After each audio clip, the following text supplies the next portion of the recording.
Ikaw rin ba yung nahihirapan mag gumawa ng PowerPoint presentation?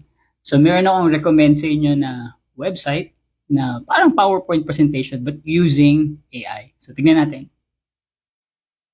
And the website is called gamma.app. So, tignan natin siya. Ano nagagawa ng gamma.app?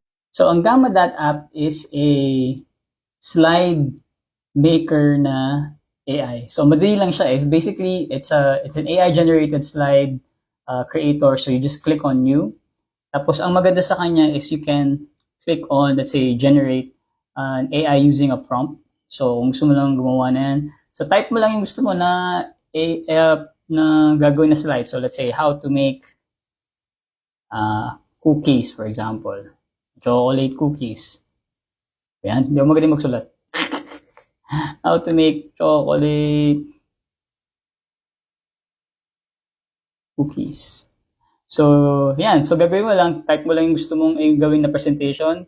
Click generate an outline. Mamili ka ng ilang slides na gusto mo. So, sabihin natin okay na yan.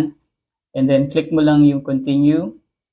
And mamili ka lang ng theme. So, natin pinatin yung pinakataas na theme. And then, click generate. So, ang gagawin niya is, watch the magic happen.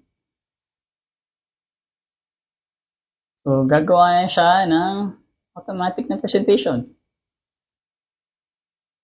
Complete with pictures yan.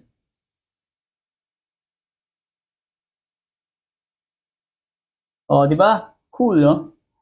So, you can go back and you can see, yan, all the pictures.